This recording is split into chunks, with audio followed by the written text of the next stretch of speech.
그러니까 오늘 또 참으로 기쁜 날입니다. 하나님이 성령으로 충만하게 해주시기 바랍니다. 저는 오늘 요한복음 14장 16절로 26절의 말씀을 가지고 성도들을 돌보시는 성령님이란 제목으로 어제에 이어 계속해서 은혜를 나누고자 합니다. 이 세상에 사는 사람들은 누구든지 보이지 않는 하나님의 손길과 인간 사회의 보살핌 속에서 자라나고 생활해가고 있습니다. 그 누구도 인생을 순수히 자력으로 개척하여 현재의 자기가 되었다고 자부할 사람은 없을 것입니다.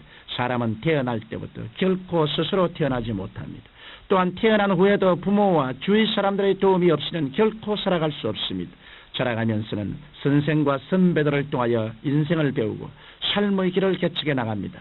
이와 같이 모든 사람은 현재 자신이 잘 되었든지 못 되었든지를 물론하고 여러 사람들의 말할 수 없는 보살핌 가운데 살아온 것입니다. 이것은 우리 그리스도인들의 신앙생활에 있어서도 마찬가지입니다. 한 죄인이 회개하고 주 예수님을 믿어 중생하여 하나님의 자녀가 되고 새 생명을 얻게 된 것은 결코 그 자신의 힘과 노력으로만 된 것은 아닙니다. 나아가서 신앙생활을 할 때에도 자신만의 힘으로는 결코 성공적인 신앙생활을 계속할 수 없습니다. 만일 우리 그리스도인들에게 성령의 도우심과 보살핌이 없다면 성공적인 신앙생활은 불가능한 것입니다. 이러므로 우리는 중생하면서부터 이제까지 신앙생활을 해올 수 있도록 우리들을 돌보아 주신 성령님의 은혜에 감사할 줄 알아야 합니다. 또한 우리는 성령의 돌보시는 역사를 더 깊이 깨달아 알고 의지함으로써 성령님의 더 큰 은혜를 누릴 수 있어야 합니다. 그러면 성령께서는 우리 그리스도인들을 어떻게 돌보고 계실까요? 첫째로 성령께서는 성도들을 인도해 주십니다. 우리 하나님의 자녀들은 중생함으로 신령한 세계의 백성들이 되었지만 아직 육신의 장막에 거하며 현실 세계 속에 살고 있습니다. 따라서 영적인 생활을 하면서 빛의 자녀답게 이 현실의 세상 문제들을 해결해 나가기란 결코 쉬운 일이 아닙니다. 사실 이러한 문제는 인간의 힘으로는 도저히 해결할 수 없는 어려운 문제인 것입니다. 그러나 성령께서는 하나님이시기 때문에 능히 이 문제들을 해결해 주시며 성도들을 승리의 생활로 인도해 주십니다. 그러면 우리가 성령님의 인도를 받으려면 어떻게 해야 할까요? 우리가 성령님의 인도를 받기 위해서는 무엇보다도 먼저 성령님과 올바른 관계가 정립되어야만 합니다. 성령님과 올바른 관계를 가진다는 것은 우리가 성령님을 삼위일체의 삼위 되신 하나님으로 인정하고 환영하고 모셔드리며 의지하는 일을 말합니다. 많은 성도들이 성령님을 외면한 채 삶의 여러 가지 문제에 대하여 자기 자신의 인간적인 계획과 프로그램을 다 짜놓은 이후에 오직 성령께서 자신이 만든 청사진을 따라 성공적으로 인도해 주시기만을 바라고 있습니다. 그러나 이 같은 태도는 성령님의 인도를 구하는 올바른 태도가 아닙니다. 성령님을 하나님으로 인정하고 모셔드리는 사람이라면 마땅히 삶의 주도권을 완전히 성령님께 맡기고 성령님의 인도를 구해야 하는 것입니다. 그런데 수많은 성도들이 이러한 사실을 깨닫지 못하고 여전히 만악의 뿌리인 아집을 부둥켜쥐고 성령님의 인도하심을 자신의 축복의 수단으로 이용하려고만 하고 있습니다.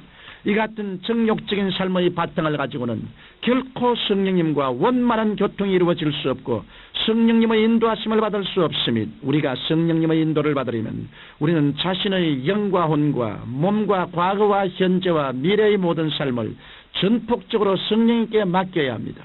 그리고는 온전히 성령님께서 나를 통하여 나의 뜻이 아닌 하나님의 뜻대로 나의 영광이 아닌 하나님의 영광을 위하여 역사해 주실 것을 믿고 소원해야 합니다.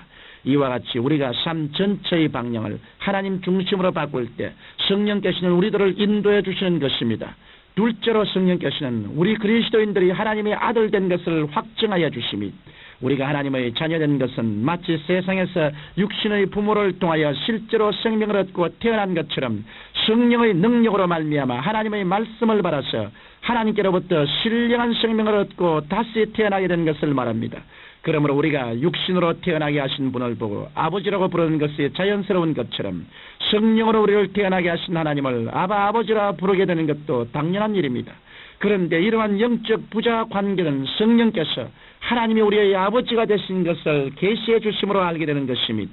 이 사실에 대해 성경 로마서 8장 15절로 16절에서는 다음과 같이 말씀하고 있습니다. 너희는 다시 무수와는 종의 영을 받지 아니하였고 양자의 영을 받았으므로 아버지라 부르시느니라. 성령이 친히 우리 영으로 더불어 우리가 하나님의 자녀인 것을 증거하시나니 이와 같이 하나님께서 나의 아버지가 되시고 내가 하나님의 친아들이 되었다는 것은 성령의 계시로 말미암아 우리 마음속에 알려지는 것입니다. 이러기 때문에 성령의 역사 없이는 종교인은 될지언정 하나님의 아들은 될 수 없으며 기독교인의 명분은 가질지언정 하나님의 자녀는 될 수 없는 것입니다. 그러므로 우리는 성령의 능력으로 하나님의 아들 된 확실한 계시가 우리의 마음속에 임할 때까지 죄를 회개하고 하나님의 말씀을 받아들이고 하나님께 기도해야 합니다. 이럴 때 아무도 가르쳐주는 이가 없어도 자기의 가슴속 깊숙이 나는 하나님의 자녀가 되고 하나님은 나의 아버지가 되었다는 성령님의 확증을 얻게 되는 것입니다. 셋째로 성령께서는 신자들의 연약함을 도와주십니다. 성경 로마서 8장 26절에는 이와 같이 성령도 우리 연약함을 도우시나니 우리가 마땅히 빌 바를 알지 못하나 오직 성령이 말할 수 없는 탄식으로 우리를 위하여 친히 간구하시니라고 말씀하고 있습니다. 인간은 연약하고 부족한 존재입니다. 인본주의자들은 인간의 이성을 최고로 여기고 높이지만 인간은 단 몇 분 앞을 내다볼 수 없는 존재입니다. 죽음을 바로 눈앞에 두고도 전혀 깨닫지 못하는 것입니다.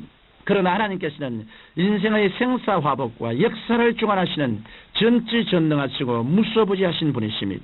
그러므로 우리가 하나님을 의지하고 그의 도움을 구할 때 우리는 강하고 능력 있는 존재가 될 수 있습니다. 그러면 우리는 어떻게 하나님의 도움을 구할 수 있을까요? 그것은 바로 우리의 기도를 통해서입니다. 우리는 우리를 구원하기 위하여 십자가에 못 박여 피 흘리신 예수 그리스도 이름으로 하나님께 기도함으로써 하나님의 도움을 받을 수 있는 것입니다. 그러나 우리는 우리가 마땅히 빌 바를 알지 못합니다. 우리 인간들은 너무나 오랫동안 죄악 속에서 살았기 때문에 하나님께 마땅히 구해야 할 것도 알지 못하는 비참하고 연약한 존재가 되어버리고 만 것입니다. 그 때문에 성령께서는 친히 우리를 위하여 말할 수 없는 탄식으로 간구해 주십니다. 성령께서는 우리의 연약함을 깊이 탄식하시고 우리의 심령 속에서 친히 기도해 주심으로 우리의 구원을 확고하게 하시며 강하고 담대하게 이 세상을 살아갈 수 있도록 붙잡아 주시는 것입니다. 청취자 여러분, 성령님의 돌보심이 없는 신앙생활에는 결코 상상조차 할 수 없습니다. 다만 중요한 것은 여러분이 얼마나 성령님의 도우심을 받고 있느냐 하는 것입니다. 자녀가 부모를 의지하듯이 하나님의 자녀가 하나님을 의지하는 것은 당연한 일입니다. 그러므로 성령님을 의지하고 성령님의 돌보심을 바라고 간구하십시오. 그래서 여러분을 인도해 주시고 하나님의 자녀가 된 것을 확증해 주시며 여러분의 연약함을 도와주시는 성령님의 역사가 여러분의 삶 속에 충만히 나타나게 되시기를 주님 이름으로 축원합니다.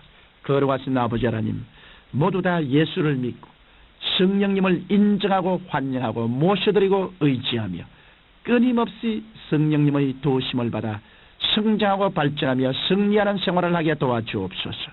예수님 이름으로 기도드립니다. 아멘.